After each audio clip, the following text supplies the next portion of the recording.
What is up, everybody? Welcome to the Seoulweaver Show. I am your host, Will Brooks, and as always, I am coming to you from right smack dab in the middle of Seoul with yet another episode of the show. We're in Prepisode mode still, guys. This is Prepisode 17.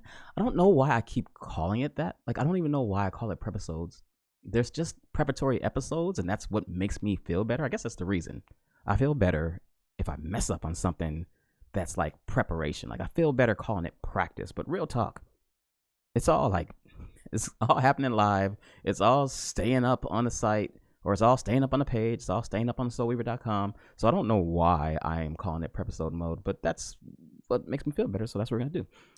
It is Friday. It's a very, very cold Friday, and this is not when the show is normally shot or normally broadcasted.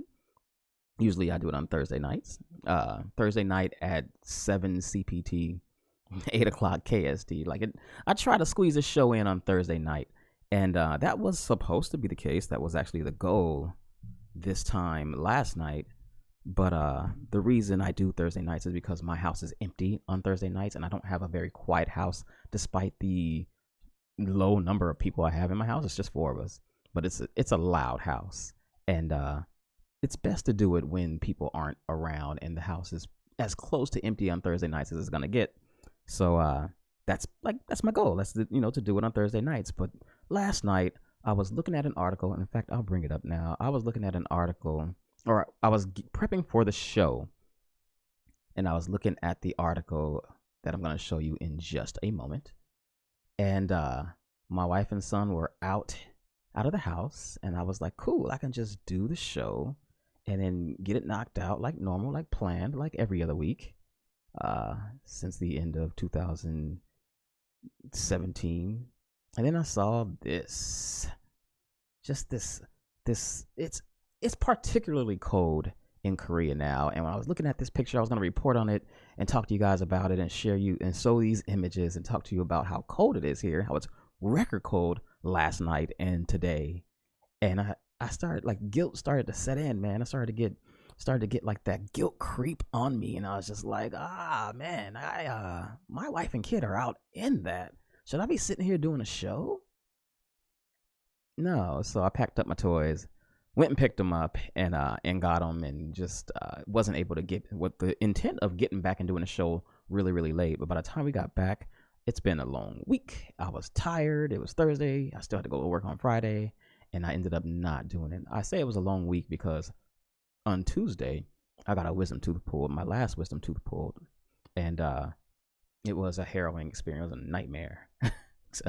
Didn't turn out as clear. It didn't come out. It wasn't as easy to pull as my last 3 wisdom teeth, and that's why it was still there, because people were like, if you don't need to pull it, man, just don't pull it, because it's not going to be cool. Like the roots stuck, fused down into the bone together, and they had to kind of break the tooth in half. Stuff you don't care about or you want to hear about. But that's why by the time I got around on Thursday night, I was just like, we're going to have to do this on a Friday. So this isn't the normal time. I say all that to say, normally this happens on Thursday. So if you want to join me live on Thursday. Today on the show, we're going to be talking about a lot. Of course, if you haven't seen the show before, if you haven't tuned in to the Seoulweaver show before, it's your first time seeing it, what I've been trying to do, or the way it has been in the past few months, is it's been a segment with a podcast, a segment with current events, and then a segment with social media events and things like that are going on with social media segment. And I realized that was too much to do in one sitting. Sometimes the show would go like 2 hours long, and that's, even I can't sit and listen to me talk for 2 hours. Let's be realistic. So what was really going on, I was supposed to come back and edit it and chop it all up. But since it's so long, I can't even watch it. I can't even watch it to sit there and edit it. So that didn't end up happening. So what I did, I took the podcast off the front of the show. Maybe I should do it this way, huh? Because are you guys seeing it the right way? I took the podcast off the front of the show. I'm going to record that earlier in the week. I recorded the podcast earlier this week. Still hasn't been posted, but we'll get around to that. And then I'm going to do the social media and current events segments today or Thursday nights in these live sessions, and then I'll split those up as well. So that way you'll get three 20-minute-ish pieces of content from Seoulweaver a week. That's the goal. We'll see how that goes. Today we're going to start off with the current events show, or the current events segment. And to talk a little bit about the current events segment, we're going to jump on an update for what's going on with North Korea. I guess that's become kind of clutch now. I mean, it's become kind of the template now that we kind of start off with everything that's going on with North Korea, because not only do I want to inform you who are watching, I also want my family to kind of be able to jump in and check this out. They'll never watch it, but I want them to be able to check this out and say like, hey, okay, well, that's what's going on. That's how he feels about it. He's not worried about it. I'm not worried about him. Or the total opposite. Like, he's worried about it. I'm worried about him. Let's see what we can do to get him out of there. So I don't know. It's the North Korea update seems crazy to have a current events show without a North Korea update. So that's what we're going to be doing at the first part of the show. Then we'll jump into a little bit of tech news. We got some like tech updates, I guess, techie-ish, that some things that I thought were cool, that I thought were interesting, I wanted to share with you guys. And then we'll go into a little bit of odd news, I guess, is what I suppose I would call it. I'm not sure what category it falls in. And then we'll go into social media events. We'll talk a little bit about a missed opportunity I had because of my wisdom tooth situation, and we'll talk about some upcoming events. One that I didn't even get to really jump on, or to get the link for, get set up for the link, but I'll get that for you guys by that time. In between all that will be one quick break where we'll transition from the current event segment to the social media segment, and then I'm probably gonna grab a beer or something like that. It's Friday night, man. I'm gonna be on. I mean, this says the social media segment is supposed to be more laxed than the current event segment. It's all lax no matter what. So particularly for you guys. So let's jump into it. And I guess we'll start this with a tweet from Donald Trump Jr. The reason I start with this is because it's really confusing to watch what's happening in the States and how things are being reported in the States, and be on the ground here in Korea and see what the real situation is. And I mean, I've talked about it at length over and over again, and I've brought it up over and over again, and probably beating a dead horse at this point. But Donald Trump Jr. sends out a tweet that says, "So after all the criticism and all the failed attempts by prior admins and experts is actually the only thing he put in quotations there, at real Donald Trump is the one that to get it done." Get what done?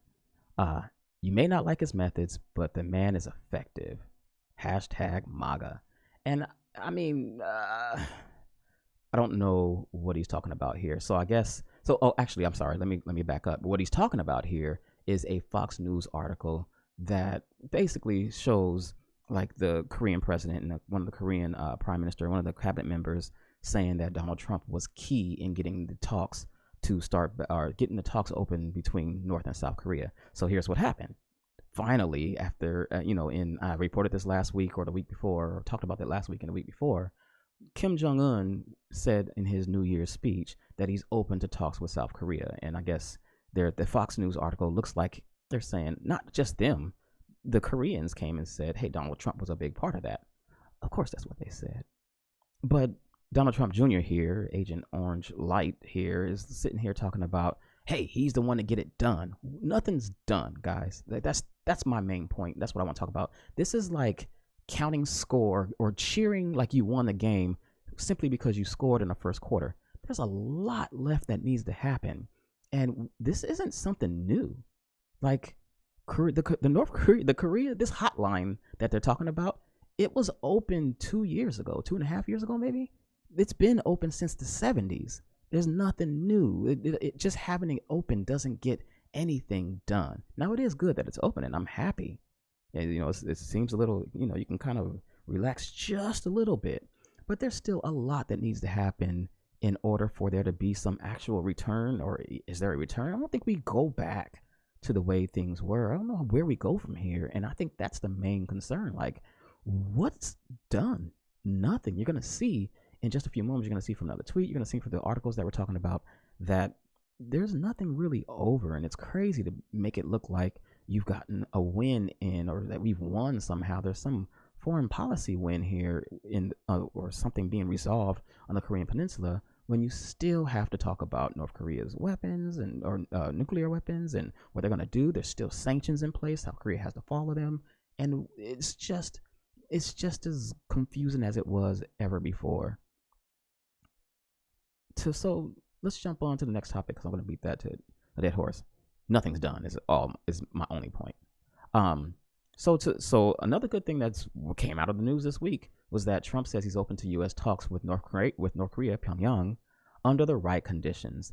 And I mean, that's good news. I think Trump is often open to discussion. He's a negotiator. That's what he's going to be open for. I mean, he's always like, hey, we can talk under the right conditions. But what are the right conditions?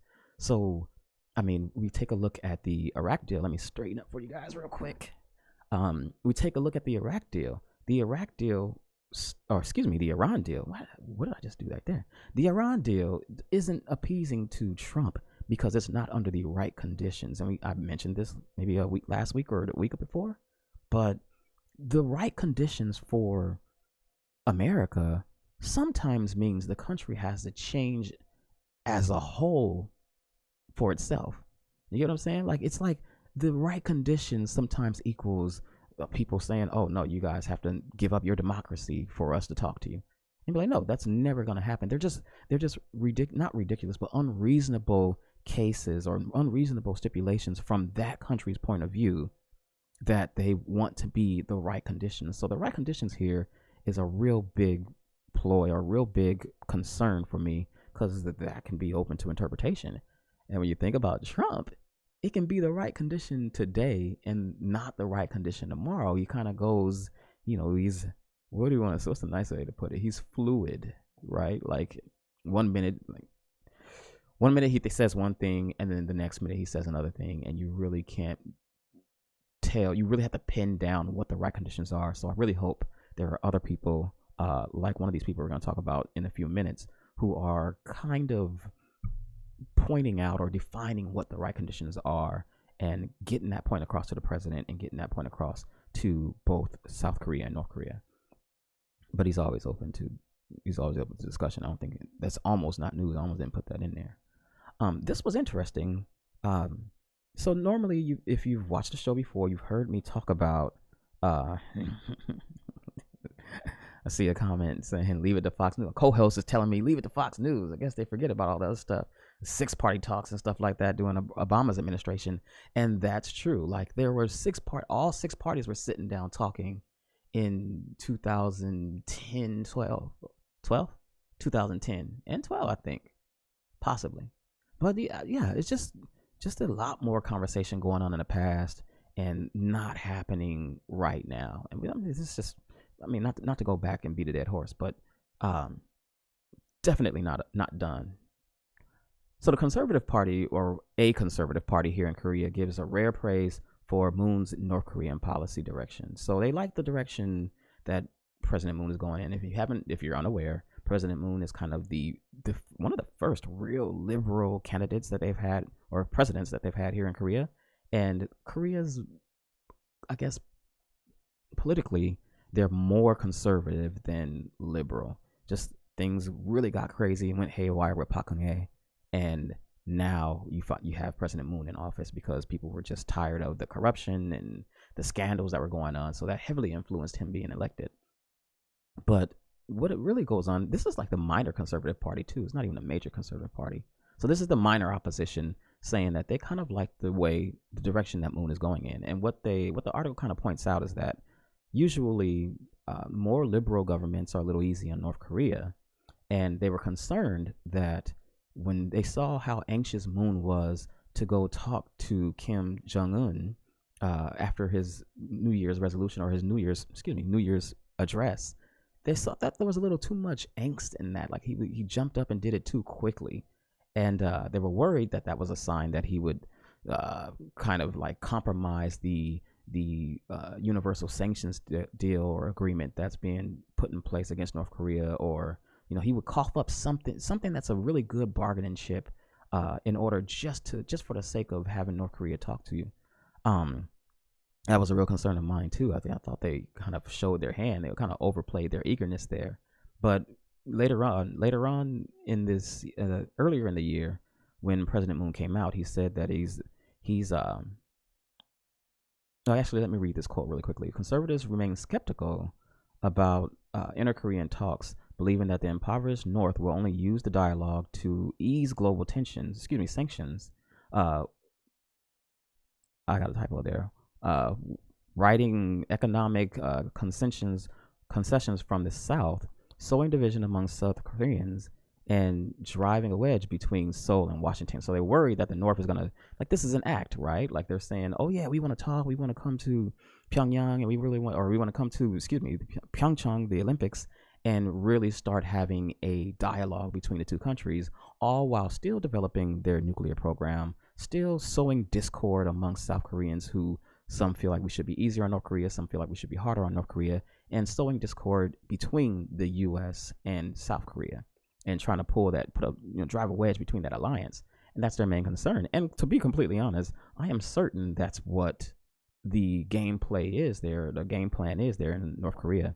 But what's going on is that President Moon has basically come out and said, hey, we are going to tie sanctions to North Korea's nuclear program.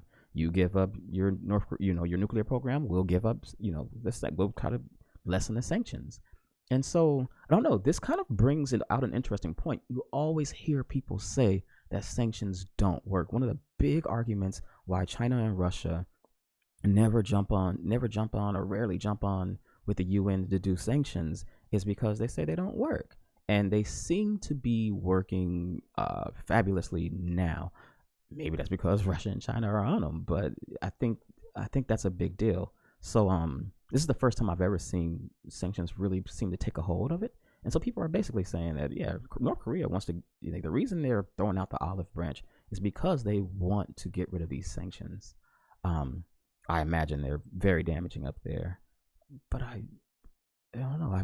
I would like to hear the argument that sanctions don't work and why. And I'd like to hear the counterpart or the counterpoint here to find out why they think North Korea is actually reaching out now. Well, when all this time they've been ignoring Seoul, who's been trying to get them to reach out for the last 2 years at least. Well, that's interesting. So yeah, so Moon has decided that he said, hey, we're going to attach the nuclear program to the sanctions, and we're not going to budge on, North Korea's nuclear program. We still are, leaning toward or pursuing a non-nuclearized peninsula. And so this is an interesting tweet that I saw while I was doing all this research. But it's North Korea saying our nuclear arms are the life and soul of the nation. North Korea, this is according to North Korea's Rodong Shinmun. That's what he said. One day after Moon said denuclearizing North Korea is the ultimate goal of the talks. And so these are obviously two competing points, right? Like, what are the odds that North Korea is going to give up their nukes?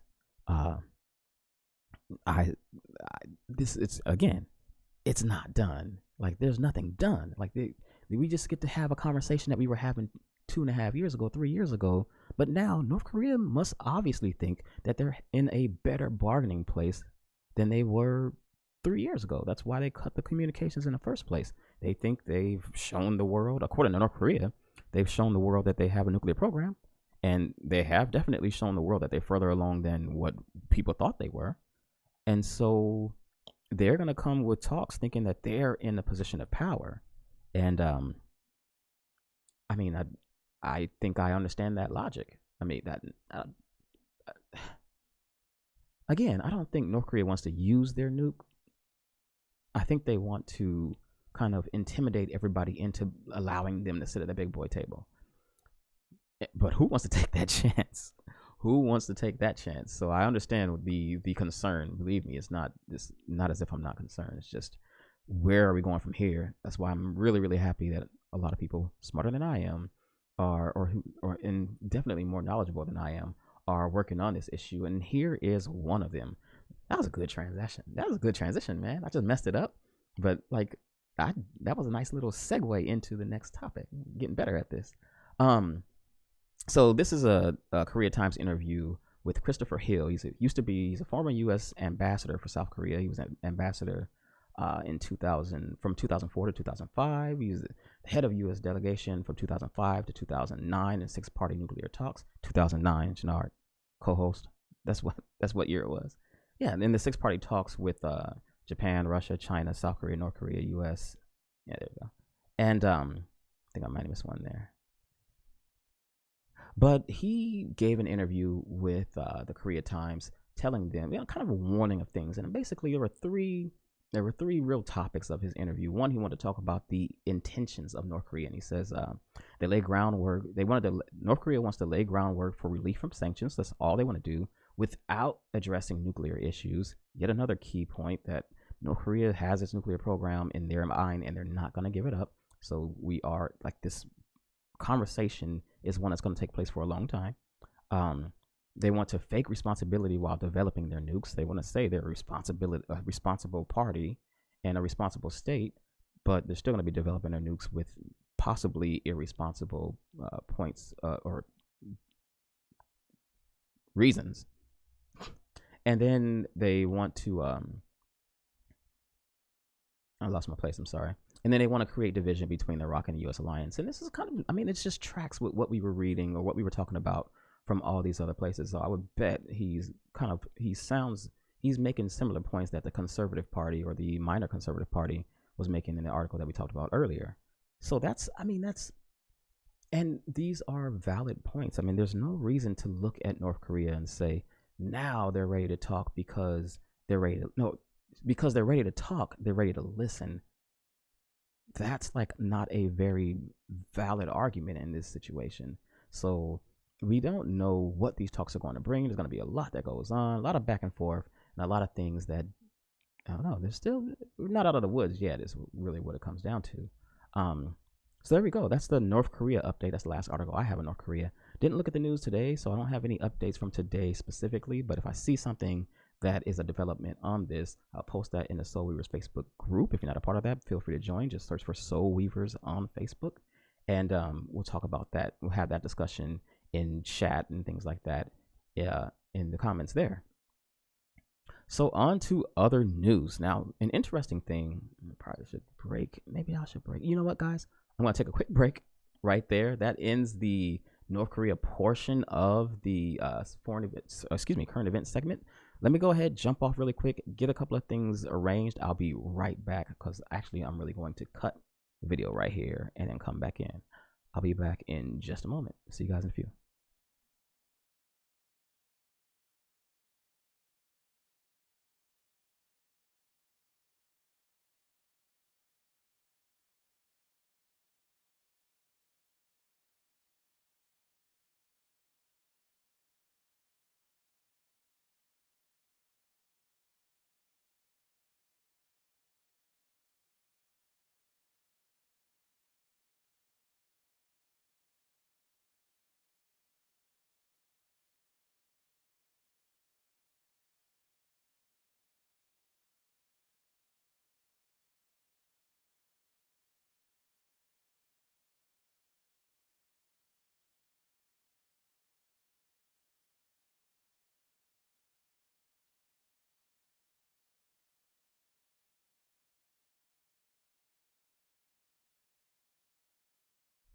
What is up, everybody? Welcome back to the current events segment of the Seoulweaver show. We just finished up our quick update on North Korea and South Korea relations, U.S. relations, all around. And we're on to like the regular news. And we want to start this one off with Korea's crackdown on cryptocurrency. So actually, Korea's been slowly, they've shown signs. We talked about it last week on the show.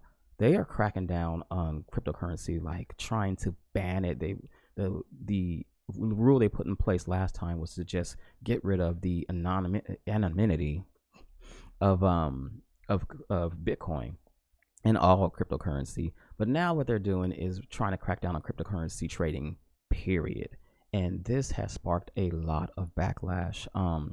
So maybe, is it a lot of backlash? I'm not sure how much backlash it is when you think about the sheer numbers, right? So I guess let me jump into the article really quickly to kind of explain what's going on. So they're basically, the people are saying, those who use cryptocurrency or those who trade cryptocurrency and have benefited from it are saying no to virtual currency regulations. One of the articles says, or they put a bunch of petitions online, and one of them is no to virtual currency regulations. And said, has the government ever allowed the people to dream?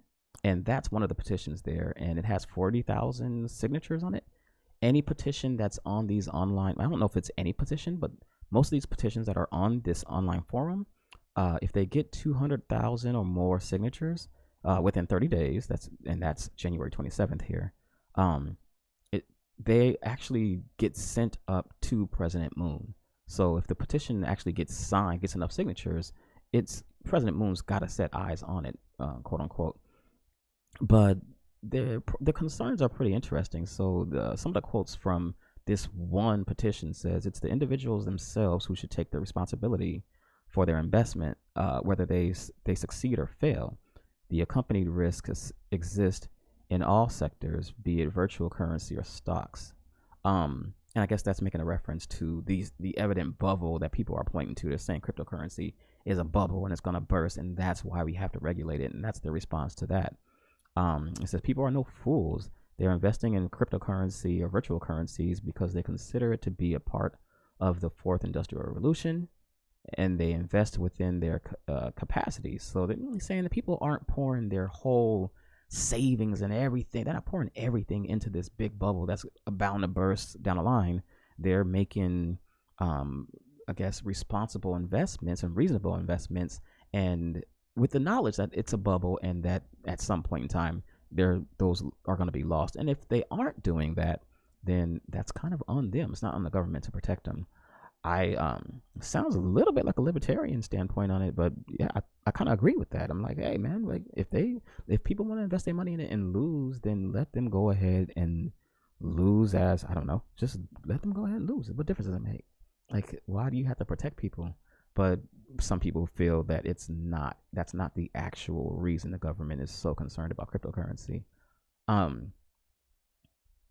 So people are really kind of wilding out about this. The people who benefited from the younger generation, they're calling for the resignation of the FSC and these chiefs that are in charge of it, because they're saying they just don't understand what cryptocurrency is. So they don't, they shouldn't be able to regulate it and shut it down just because they lack the knowledge of what it is. But I don't know. It seems like, and they seem like they have a point, because they're saying that all it does is it breeds corruption and, breeds potential for money laundering and things like that. So it has to be shut down. And some of the side effects are, what is it? Money laundering. I got this blocked on here, but it's money laundering, fraud, illegal funding or financing, hacking attacks, and things like that. So I have been hearing about Bitcoin. This is one of the things, or I've been hearing about cryptocurrency, namely Bitcoin, for a while now, and I really do want to get somebody on the show who can kind of talk it intelligently. Kind of having a hard time tracking that down.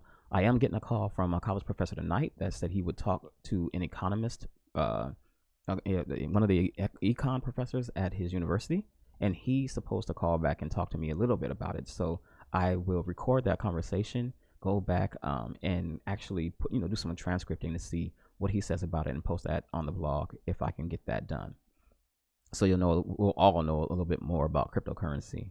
And I said we had a little bit of tech news today. Our next story kind of jumps on or continues on with tech, and it's talking about Apple. So this is basically Korea's jumping on these class action lawsuits that are being filed over Apple's new update. And so I had heard this before, that Apple, I can't remember where I read it or where I had heard about it, but Apple admitted that their new update will slow down internet connection on older phones when their battery gets lower. It's like built into the software that they pushed out to your phone. So you know how you used to get them updates, man. You'd be like, man, my phone is slower since I got I got an update. My phone is waiting to be updated right now. And because of this, like, I'm not leery. I don't have an old phone, but I'm still kind of like, man, I don't want to push this update. What do they be doing to this stuff? And so, yeah, Apple came out and said it. Like, yeah, man, under the right conditions. Sounds familiar. it will slow down your battery, especially if you have an older battery and and it's going to be killing your battery faster because you have an older battery. It's going to slow it down. Now, Apple did come out and say something along the lines of, "We'll go ahead and we'll provide you a new battery for like $35 or something like that." And I guess that's reasonable in their eyes, but people are opening class action lawsuits against Apple for, obviously, because it seems like they're trying to force you off of your old phone and force you to buy a new one by slowing down and throttling your internet connection. They say that's not what it is, but it's easy to see how it can feel that way. So people are suing them. They're suing them for damages. They're suing them for all kinds of things. The software update. The Citizens United for Consumers Sovereignty are filing a suit. Yes, they filed a suit yesterday at Seoul Central District Court. They had 100+ people that were all suing for demanding damages for 2.2 million won per person. So 2.2 million won is like basically $2,000. So they're all suing for $2,000. Each person is suing for Apple for $2,000 worth in damages, and that's a drop in the bucket for Apple. If that were it, probably wouldn't be a problem. But another law firm, Hyundai, I think that's a bigger law firm. That's a much bigger law firm here in Korea, or it's a big law firm here in Korea. Citizens United isn't actual law firm, I guess, but it says it has 350,000 plaintiffs, and they're probably going to be suing for more than 2.2 million won. And so this brings the grand total of lawsuits against Apple, or class action lawsuits against Apple, for 30 lawsuits in 6 different countries. That is extensive. I will say one thing. Hey, if you're doing something like that, that's despicable. Like, shame on you. You shouldn't be doing anything like that. But when you see things like this happen, all these other companies, all these other, these other entities, these other giants, that Samsung, those guys, when they see stuff like this happen and they see like Apple start to take this huge hit, they probably are thinking, yo, man, we ain't gonna never admit we done nothing. Like, we are never gonna come clean and admit if we get caught in a situation like that, because this is kind of what it sparks a lot of different lawsuits and things like that against them. So like, I think if you're gonna jump on a class action lawsuit, do your part and make sure the suit applies to you, I guess, because I think it does damage to the trust relationship between consumers and businesses. Not that there's any trust there anyway. You shouldn't trust a business. They're only out to get your money. But I think it was right. I think Apple did the right thing in coming forward and saying like, hey, yeah, we did this and this is what it does, but only in this case, and they probably didn't think it was going to be this much backlash, and they're probably going to think twice if they find themselves in a situation that could be similar. So that's all I got for Apple. This is in the wrong place. We're gonna jump back up to that. So Hyundai's got something pretty cool out. Actually, so I don't have my ear to the tech ground as I should. Like, I'm an IT specialist. I'm a system administrator. I work on computers all day, and I do this show. It's like, I feel like I'm like connected to like new things. I don't consider myself an early adopter, but I feel like I should know about stuff when it comes out. And this is Hyundai's new car, just this new car in general. When I first heard of it, I didn't know what it was. The old dude in my office is the one that told me about it, man. He's 60, turned 61 this year. He was like, yeah, man, it's that new hydrogen car. I said, what's a hydrogen car? And he was like, it runs on this hydrogen charge, it doesn't run on electricity. It's not electric. And I'm like, what? First of all, I got a little scared, because when I thought of hydrogen car, I thought of hydrogen bomb and the big catastrophe with the balloon, man. Like seriously, I hate it when it happens on this show. I hate it when like it's in my head, and since I'm looking at myself on camera and looking at this camera and looking at all this stuff, I can't think of it. But the balloon that blew up, man, it was running on, it had hydrogen in it, right? So I thought it was unsafe. But nobody's gonna do that now, right? It's not 1962 or whatever year that was. Hindenburg. The Hindenburg, but yeah, the Hindenburg went down, right? I should check it and double check before I put out bad information. But anyway, this car caught my attention because it's, first of all, it's Hyundai, like, putting it out for the first time. I think this is one of their new car. and it gets 600 kilometers with a single charge, and the charge only takes 5 minutes. That's why this is on here. It's 600 kilometers with a 5-minute charge, dude. That sounds like my next car. There must be. I wonder what the trade-offs are. I couldn't find it in an article. Obviously, it was a short article, but I wonder like why. So is it really really slow? And so it sounds like the article did talk about how companies like Hyundai are developing this two-way, or like this two-tier development they're trying to pursue, where they're trying to develop electric cars for like short distances, like in cities and things like that, and then they're trying to develop the hydrogen cars for places that got things that got to go longer distances and can go those distances with a relatively short charge. And actually, I think Hyundai is actually they also announced plans to collaborate with a startup called Aurora, so they can complete the automation process. So they can like link up. The startup Aurora itself is a startup that's talking about doing. It's got like the best of the heads from Google and Amazon and all these different places, and they are focusing on automated driving, on driverless cars, driverless vehicles. And so Hyundai has linked up with them to kind of complete the process and have, I guess, basically make cars that will go long distances without a driver. Sounds scary now, man, but so did 16-year-olds driving back in the day, I guess. I'm not sure. So I don't know. All that stuff is like, it's just wow. Like, where will we be? This is all like recent developments. Where will we be like 100 years from now? I won't be here, but to see it, maybe. But where will we be if this is where we are now? It's just crazy how the technology speeds up and just mind blowing, right? Like, so anyway, that's all the tech news I have, or all the regular news I have. Oh, actually, I said I was gonna jump back up and do this. This is a weird story, and I mean, if I could give awards, or if I start giving awards for like the WTF article of the month, like of the week, that just the one that I read, I said I'm not gonna do that, and I said wait, what? And I had to go back and read it again. That made me look twice. This is like the double take article of the week. And so, bank under fire for giving oral contraceptive to new female employees. So, yeah, that was worth a read. So here's the deal. This is KB Bank, and is that my bank? That's not my bank anymore. Used to be my bank, but KB Bank actually has this event for their. It's a little bit different than what it comes off as, but KB Bank has this event for their newbies, or for their rookie employees. They do 100-kilometer march. For like solidarity and things like that, just to kind of put their new employees through this hellish process so they can bond, I guess, and they can kind of build morale. I'm not sure, but they put them through this march, and they do it every year. And so what the company did is they said, hey, they provided birth control pills to the females in these groups as they were getting ready they were training up to take this long march, because they, according to them, some women will be on their period during this time, and if they want to take the pills to kind of regulate their period, or to make them feel better while they're on their period. I didn't know birth control pills did that. Don't knock me for it. I heard it regulates your period.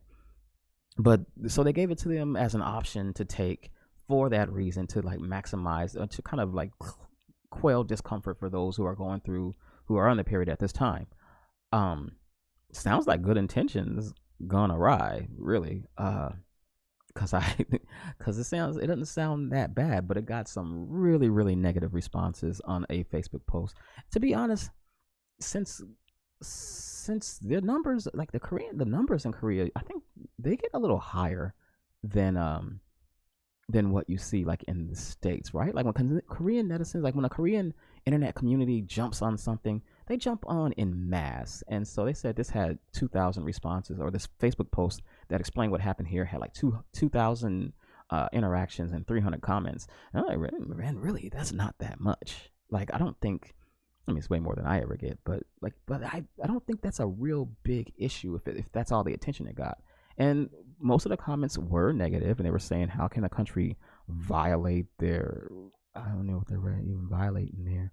How can a country be so or how can a company be so insensitive to women in giving them birth control pills, and saying, here, take these, like they kind of made it like they crammed it down their throat. And other people were like, well, it sounds like the company was just being cautious, or just be like showing awareness of their issue or of what they're going through, what their discomforts and things that they might be experiencing during this grueling march. So which way does it go? I'm not sure. I mean, I'm not easily offended, man. So this right here doesn't really strike me as something that to get offended about. But I'm not a female, and 2, I don't work in this environment, and 3, I don't know exactly what happened.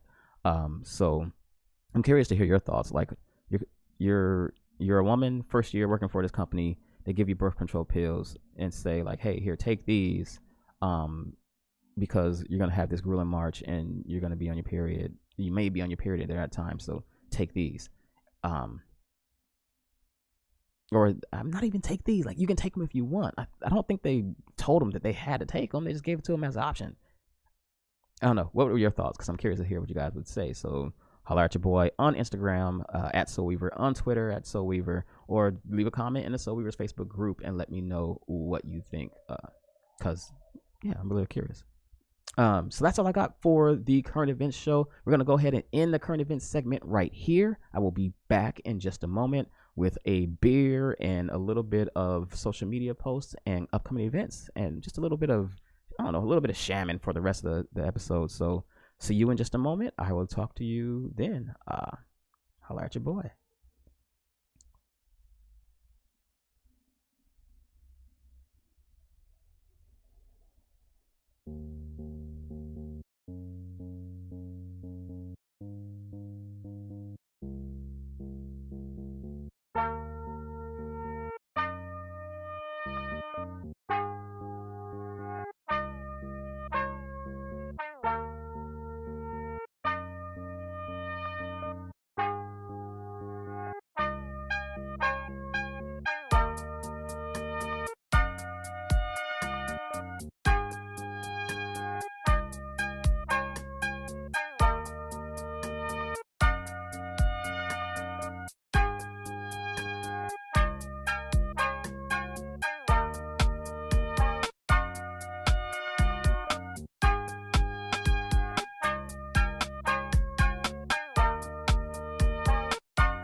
What is up, everybody? We are back here on the Seoulweaver show on this Friday, the 12th of January, and we just got done with our actual current events segment. So if you want to go ahead and check that out, that'll be in a separate video for those of you watching this on a replay.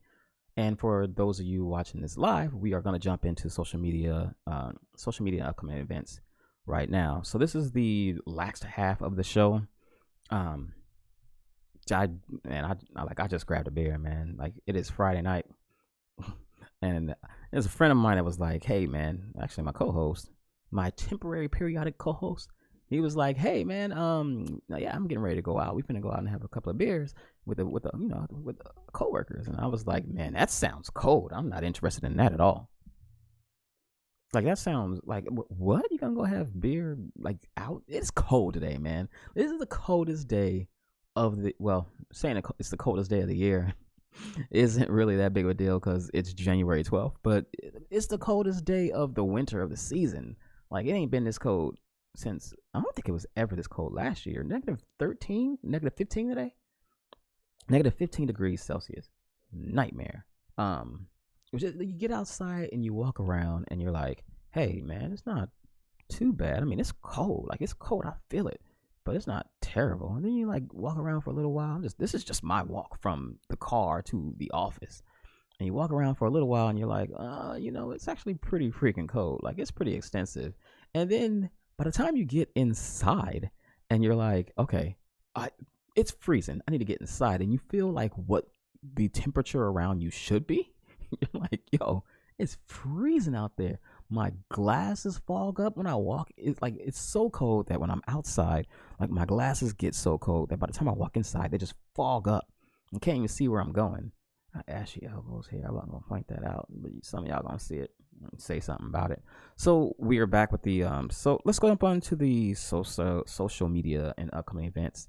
The point of this show or of this segment is to kind of talk about I guess I'm talking about, I actually just talked about this event right here. This is just a tweet talking about how cold it is. This is a record cold. Yeah, wreaking havoc across the country. It's been freezing. But the point of this social media segment is I sometimes find myself I'll get on social media. I'll see a post on Facebook, for example, and I'll jump in and start to leave a very quick comment, just to kind of give my opinion on what the post, what maybe the person's asking a question, or maybe they're pointing out something and saying, has this happened to you guys or something? And they're kind of looking for solidarity. And I find myself taking a long time to actually write out my answer because I've been here for an extended period of time, man. I got so many opinions on what goes on in Korea, especially to us foreigners, and we all identify for different reasons. Some of us identify because we're black. Some of us identify because we're in international relationships. Some of us identify because we're in the army. Some of us identify because we taught English. And when you find people, and I've hit all those that that's all things that apply to me, of course. But and then other people identify for other reasons, man. Other people from other parts of Asia. Like if you're from Vietnam, you go through different things over here. If you're from China, you go through different things over here than I go through. If you're Korean American, you go through different things than what I go through as a Black American. And so when you see things on Facebook, they kind of speak to me, and I'm curious about what the responses are. And since that long response or that long explanation is kind of why I made this segment, because instead of writing a paragraph that nobody's going to read, I'd rather sit here and have a chat that two people are going to see. So, or kind of have an explanation, a verbal explanation of what I think about certain things. Unfortunately, as soon as I made the decision to do that, I can never run into any of them posts anymore. Maybe I'm not looking for them because sometimes they get a little controversial, I guess. And sometimes I'll be a little uncomfortable with what my position is. Sometimes I gotta grow a heart. I gotta get rid of that small heart syndrome and just kind of jump on here and tell you guys what's real, because that's the point of this whole show segment / endeavor, that I just want you guys to kind of really have a grasp on what it's like for foreigners here in Korea. And right now it's freaking cold. This reminds me of a very quick story.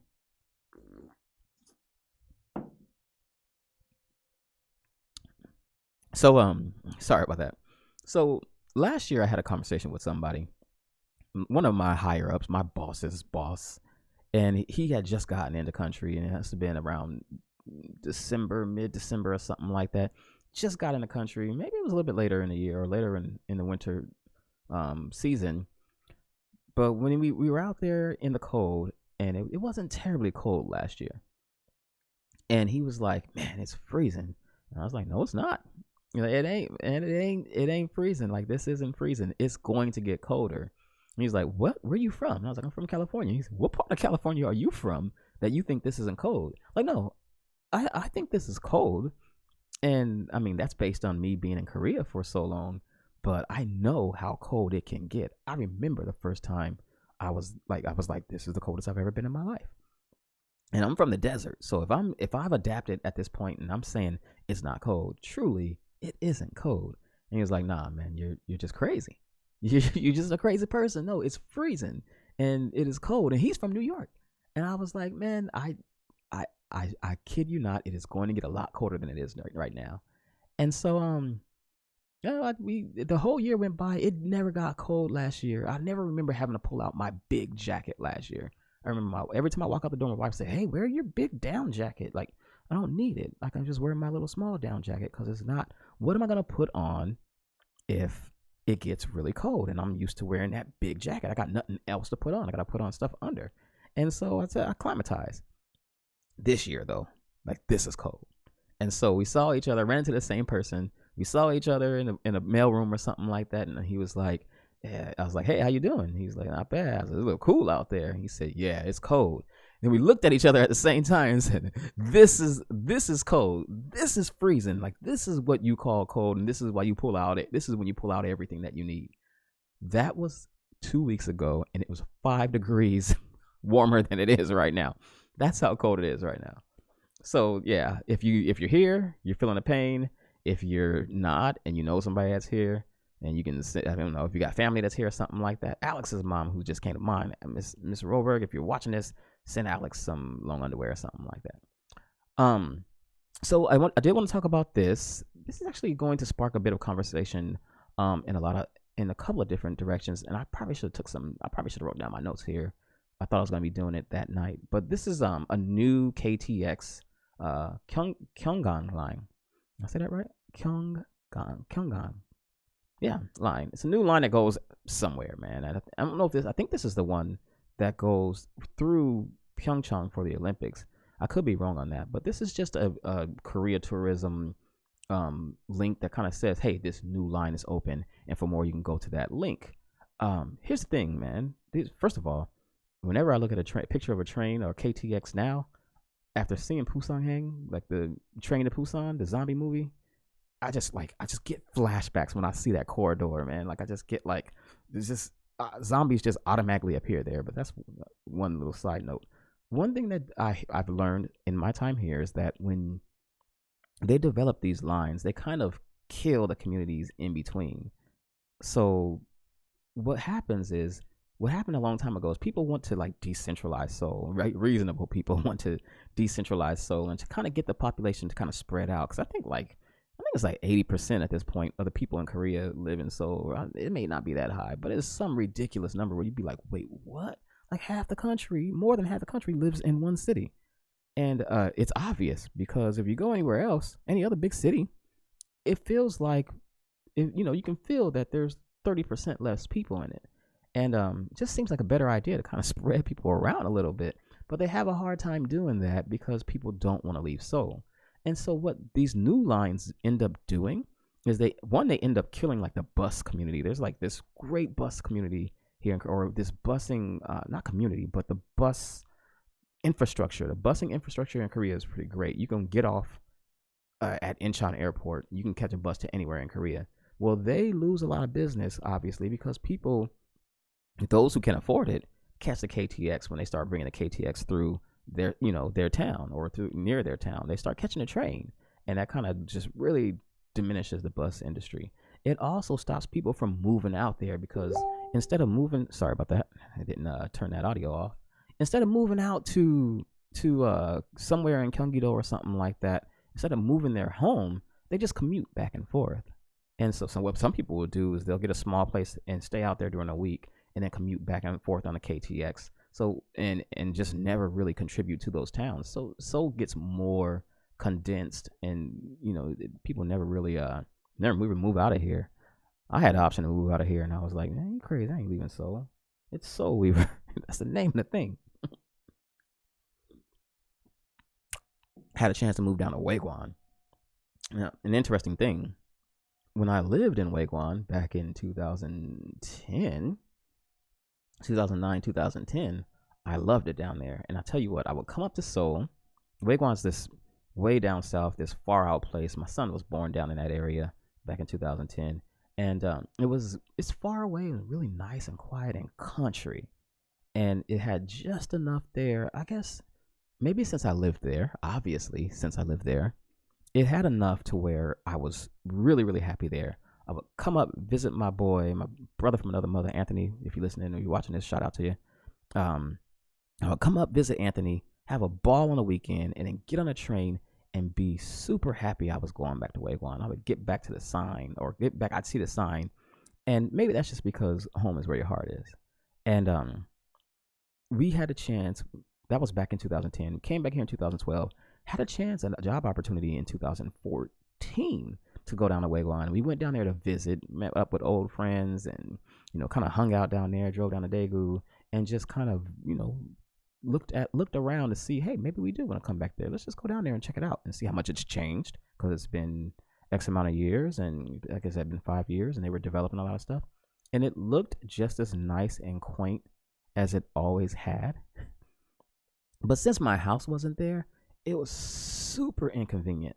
Like it drove me mad being down there, because it just was the conveniences, like not the luxuries, but just the conveniences you have in Seoul just aren't there. They just don't exist. There's just no places that are open till X amount of time or open 24 hours a day, because there's not enough people there to keep that process going and make it worth being open 24 hours a day. It was just, there's not a lot of hotels where you can stay in nice hotels. You don't have a Novotel or a JW Marriott down in Wagwan. You know what I mean? Like, it's just this. There's no like shopping areas. You got the local market. It's just all these things that had spoiled me are just gone. I just it was nice when I was down there, and I figured I puzzled that out. I said, well, this is because my house isn't down here. All my cool stuff isn't down here. That's why I'm not liking it. All that being said, I didn't want to move down there, so ended up not happening. Stayed in Seoul. Haven't regretted it a day since. But it's great when they do. But since we live in Seoul, when they open these trains, it's great for us who are going to be heading out to different parts of Korea. So I think we were looking at something not too long ago. We were looking at going to some place, Nami Island, near Nami Island. I was like, let's just take KTX out there. And like, man, the KTX don't go out there. What? The KTX doesn't go to the destination I'm going to? Who is not on this? The Cold Rail needs to get on this and create a KTX line. So yeah, I mean, I think, and this may be that line that goes around that area. I wish I had a map to kind of show you, but if you're curious and you're here in Korea, or you're going to be coming here to Korea and you want to go to some places, usually on the east coast or the east side of the peninsula, it's kind of harder to get out there. It's just more complicated to get out there. Not hard. It's not hard to get anywhere. And this also made me think of the Olympics. And we actually, do I have a story about the Olympics that I can talk about this on? We bought tickets for a neighbor of ours. They're going to the Olympics. Shout out to Brad and Karen. How you guys like go and enjoy your time. But we bought their tickets. Uni bought their tickets for my wife. Bought their tickets for them. Got them back from Interpark. They got them from the official site. She's gonna send that to me. I'm gonna put that in this description. But as my friend Brad and I were talking, he brought it up that the Olympics is during New Year, Lunar New Year. So it's going to be tough to get train tickets. And I'll tell you what, man, I might actually go out there on the day that train tickets from Lunar New Year go on sale, like the night before, and show you how crazy it is to try to get tickets at the train station on a weekend, at a date that lands during Lunar New Year, because it's crazy. Like, it is not an easy process. Like, there's gonna be people camping out. It's like getting, like, some people go and make those arrangements. They make arrangements to get those tickets like 6 months in advance or something like that. And what's going on here, just to give you guys a heads up, if you happen to be here and you happen to be going to the Olympics and you're only going for one day and you would like to go out and see your event, turn around and come back that night, you're going to be wanting to get tickets. It's not going to be easy. And don't wait for the English part of the Korail site to get it, because that doesn't go on sale until 2 days after the Korean only website goes on sale. So what you're going to find is by the time it goes on sale on the English site or the English portion of the site, it'll be sold out in Korean. Like, it'll be sold out in like the first 30 minutes. I'm curious how long it'll take. But getting it online is not going to be easy. We are going to be up at 6 o'clock in the morning trying to get tickets for Brad and his friends and his family and friends. And I don't know how confident I am that it'll happen. He also mentioned, I should call him, I should get him to come on the show and kind of talk about what his prep has been for the Olympics, just to kind of give you guys a heads up, because I don't think we're going to end up going, man. The events we want to see, like the events my wife want to see, she Korean, man. She want to see the Korean events. She don't want to see an ice hockey game. She don't want to see bobsledding. She want to see figure skating and speed skating and stuff like that. And those events are expensive. They like $600 a ticket, which we talked about it today, and we said, hey, the Olympics only comes, it doesn't come, it's not like it's going to be here next year. The last time Olympics were in Korea was in 1988. And that was a Summer Olympics. It wasn't even the Winter Olympics. The Winter Olympics literally never happened here. So I think never, not that I know of. So it's almost a once in a lifetime chance. And I can see myself down the line saying $600 isn't a lot for a once in a lifetime chance, a once in a lifetime opportunity. If I don't go, I'm going to regret it. So maybe we got to cough up that $600. That means I can't get my new camera, and y'all can't get like the real, like the, I don't know. I don't know if you want to see this any clearer, but there's just other things that I want to buy that I'm not going to be able to buy if I spend $1,200 on tickets, and then however much I need to spend on the tickets to get down there. So yeah, that's interesting. So I don't know why I put this article here. It's kind of interesting that I don't know if I overconnected these in my head, but this is a Wall Street Journal article that talks about how Samsung they went on a spending spree in 2017, and like, wow, it says here they shelled out roughly $5 million every hour in 2017. That's crazy. That's insane. And I'll bring this up. I'm going to share this article with the person I do conversational English with, just because I'm curious to hear what he says. So what he tells me, he's an older guy, he's an older gentleman, again, college professor at a university here in Seoul.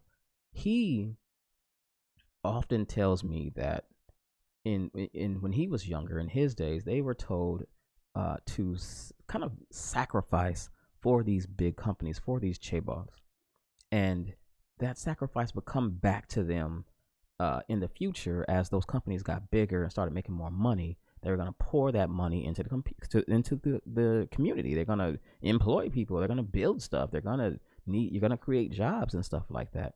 And one of his big pet peeves with companies like Samsung and Hyundai is that they got a lot of money that they're sitting on, and they're not using it. They're not putting it in the community. They're just stacking it so they can do research and development and develop, instead of like going out and putting it back into the country. They're going out and trying to spend that money to develop an international presence.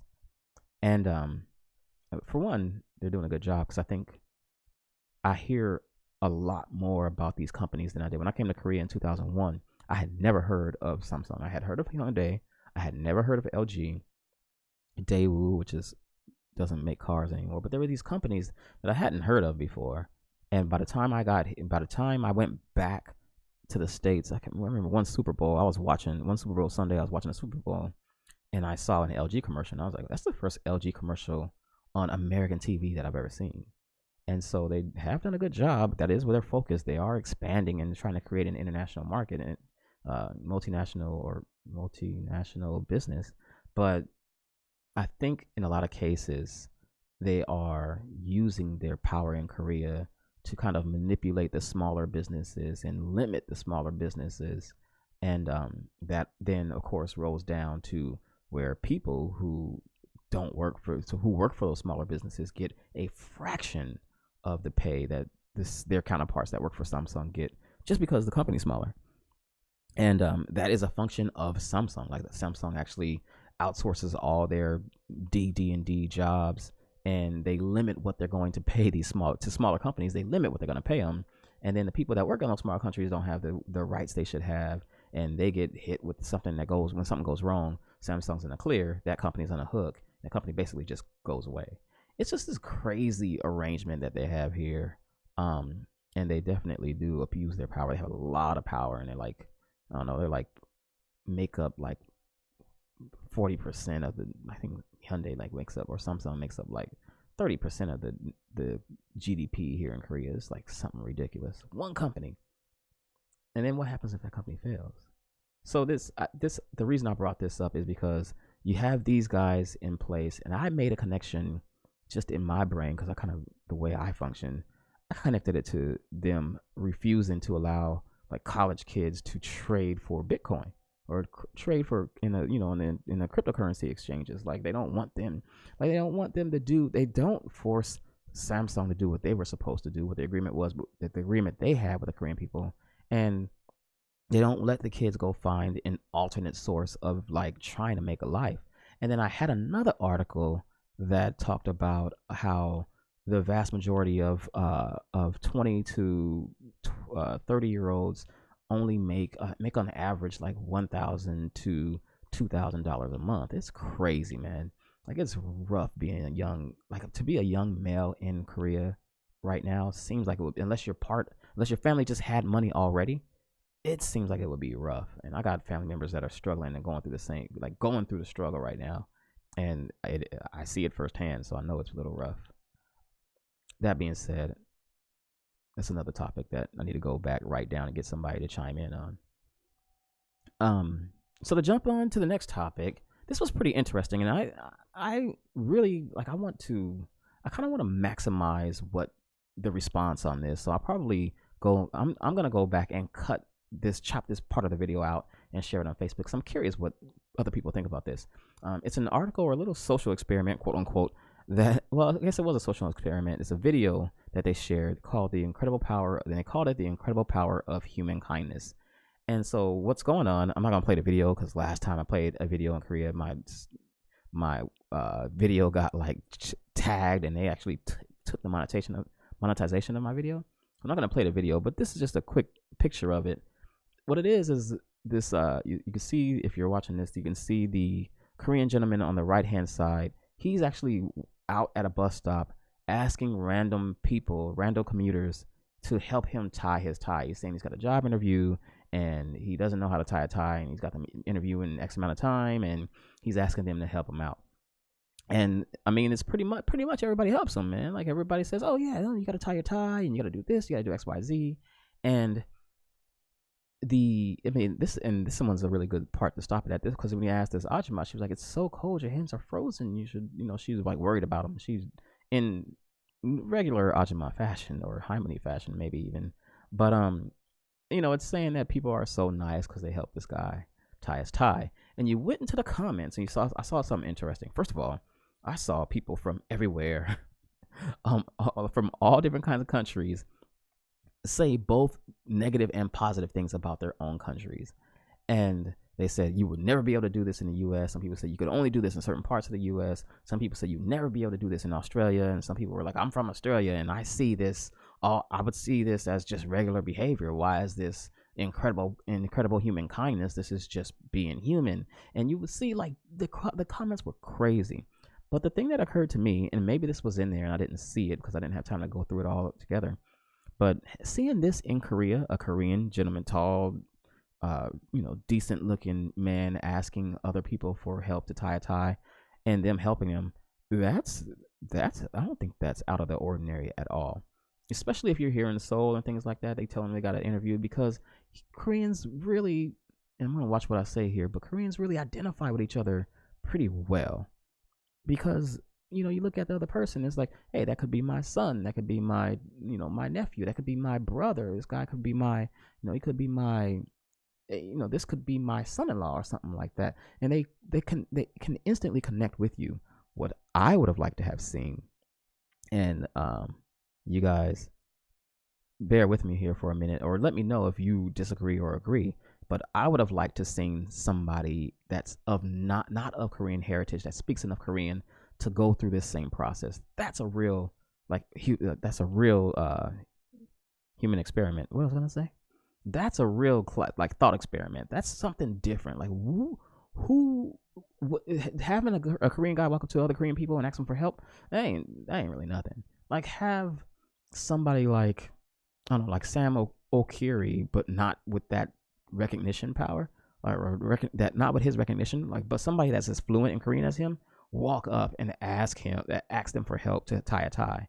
And I think I started wondering what would be the response, and I'm curious to know what you guys think the response would be. Like, will you think it would be the same? You think it would be like, you think it would be nicer? You think it would be more, you think they'd be impolite? I think some people would shun them and just walk away altogether. And I think some people probably shunned this guy and walked away altogether, because I'm sure if you walked up to somebody who was busy or had something better, had something on their mind, they probably shoot him away just like anybody else. But I think you'll get a different bit of response, and then change it up, man. Get somebody tall and good looking to ask for help. Get somebody short and fat to ask for help. Do a real human experiment to see what are the limits of human kindness. Get somebody unattractive to do it, or get somebody that's, get somebody white to do it, get somebody black to do it, and see what the difference is. Because I think the differences will be interesting, particularly here in Korea, because I think Koreans obviously identify with each other a lot easier because the country is homogeneous. I think my hypothesis is it would probably be pretty much the same, but you would have a wider range of responses, because you probably get the majority of people to actually help you tie your tie, but you'd get a lot of people that would be not you get some people that would be like extreme with their rudeness. They probably don't want you to have that job anyway, because now I'm hearing about this, I guess, xenophobia kind of is spreading around all over the world, not just in the U.S., not just in France, not just in England, but a lot of people don't want outsiders to have jobs in their country because they feel that they're taking that job from a Korean person. And I had somebody cuss at me on the street the other day, not the other day, but like, he like cussed at me on the street, and I was like, man, that was weird. I've not had that happen in a very long time. Walking down the street by myself, minding my own business. It was a weird thing. He just kind of like tossed it off. I said in my head, maybe I misunderstood him, because he's speaking Korean. There's a lot of things that sound like Shiba 18, for example, but it seemed like he was a little upset that I was walking through there, and then he probably saw me walk on base and realized that I'm not one of the people that are there to take the jobs, like the construction jobs from other Korean construction workers. I don't know. I jumped to a lot of conclusions with that one, but I'm curious to see what that would look like. I think it would be mostly positive, but I think you'd have some extreme negative responses. That's kind of my point. And that's all I got for the social media post. Now I do want to talk a little bit about upcoming events. I strayed into upcoming events when the topic about the Olympics, but I actually missed an event. I'm gonna talk to you about an event that I missed this week. On Tuesday, they had this homeboy class, this pop-up, right? And this was I think this was Manimal, the people at Manimal doing it at I forgot where they said they were doing it.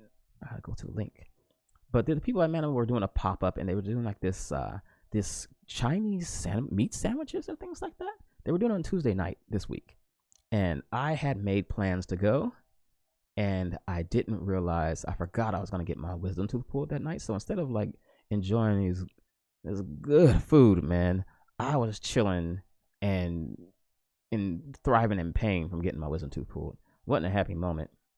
But the awesome thing though is that they did it at Motor City. The awesome thing is Kate Carter from Toronto Soul Cafe. Is that what it's called? Can't see it, it's too small. But she did a write-up on it, and I wanted to share that with you guys. That will be in the description. So there's Soul Food Homeboy Pop-Up by Manimal and Kiki Chanting. This looked like it was a pretty good event. So what they do, I guess what they're trying to come up with is they're trying to come up with like spots for like after hours spots for the people who work at the during hour spots. And they just take people who want to create they take people who want to create restaurants or like start up a restaurant, and they just take them out there and let them kind of get together, put out their food and have people enjoy it and try it and see what they like, and let them basically kind of figure out if it's a good idea to go forward with their business, I guess. I missed it again. I missed it. Not happy about it, if you can't tell. Here is, but it seems like it was fun. Go check out Case Thing, because they're going to be doing another pop-up. I don't know if they're going to call it Homeboy Classic, but they're going to be doing another pop-up, one more here soon. So I'll be sure to catch that one. Hopefully you guys will be there. And this is the last thing I want to talk about. The movie called Alone with the Gods. This is the next big movie that I will miss here in Korea. Man, I see movies I want to watch all the time. And I started doing like Korean movie blog or Korean movie reviews a long time ago. And I thought for sure, like, I'm going to go in here. I got a set plan. I'm going to go and like watch movies every Sunday, because here at iPark Mall and Yongsan iPark Mall, they show Korean movies with English subtitles every Sunday. We saw some pretty good movies back to back. We saw Pandora, which didn't have subtitles. And we saw Agashi, which was like soft porn in a movie theater. Never seen people walk out of a movie theater like so embarrassed to look at make eye contact with each other. And we saw Pusanhang. And there's a bunch of movies in between there. The King, all these other movies that I wanted to see that I never got a chance to see. They're on demand now, but we got to get them with Korean. We got to get them with English subtitles, because your boy is still not fluent in Korean. Upset with myself about that. Along with the Gods, though, like, I saw the previews and I was like, man, I'm finna go watch this whether it has subtitles or not. And Uni's like, no, it's gonna be complicated. You're not gonna really understand it. It's not like Pandora where you can follow the plot and blase blase. And I was like, I don't care.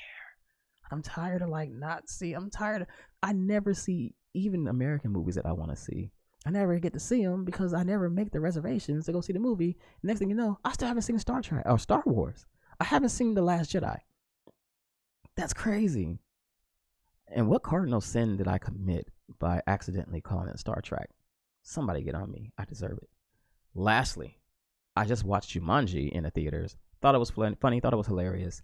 And there was it looked like it was the Korean version of Hancock. I don't know if you guys remember that movie Hancock with Will Smith, where he's like this bum, but he's got superpowers. It looked like the Korean version of that. There's like this drunk ajashi out there, and suddenly he's like making cars float and crap around him. And it looked like it was gonna be good. Uni missed the preview, so she don't even know what movie it is, but I think we're gonna track it down and try to find it and try to watch it. So, word. That's all I got basically for the show tonight. Whew, I'm get out of Dodge, man. I kind of rambled and went a little crazy at the end. So what movies do you guys want to see here? That's actually, if you want to chime in, you leave a comment, let me know what movies you want to see that are coming up here in Korea soon. Like, if you happen to be here in Korea, let me know what old movies you like too. That like, if you want to watch an old movie, you might just sit down and have like a Korean movie conversation one of these days. Because Welcome to Dongmaku was probably one of my favorite movies watching here in Korea. And then that other one where the team that was hired to kill Kim Il-sung was like, they went with the sunshine policy and they terminated those guys, and like they ended up fighting. Talked about that before, but that was a good movie too. The reason I'm not gonna say it is because I don't know the name of it, and I never really seen the whole thing. In any case, I'm gonna get out of here, guys. Thanks so much for tuning in. Thanks so much for checking out the show. Everything I mentioned will be in the description. Please be sure to leave a comment and like if you like the video. Share it with somebody if you think they might be interested in seeing or interested in any of the topics we talked about. And let me know what you think. Like, let me know if I should leave things out. Maybe, let me know if I should get to the point where I'm having a beer or something like that. Let me know if I should be more formal. Let me know what you think, because I really do value you guys' opinion. Don't forget to follow me on Instagram at Seoulweaver. Follow us on Instagram or Seoulweaver. Follow us on Instagram at Seoulweaver. Follow us on Twitter at Seoulweaver. And if you want to like be part of the two-way conversation and have a little bit more insight in Seoulweaver content and things that we are doing at Seoulweaver, join our Seoulweavers Facebook group. Just search for Seoulweavers with an S on the end in Facebook, and you'll find us there. That's all I got. Thanks again for tuning in. Appreciate you guys' time, and I'll see you in the next episode. Tomorrow, podcast will be posted tomorrow morning, so you'll be able to see the podcast, and it talks a little bit about the new direction, why I'm so crazy with the content here on Seoulweaver, and why I don't actually, like, why it's so sporadic. I felt I wanted to have a podcast episode to talk a little bit about that. I'll see you guys in the next episode. Have a good one.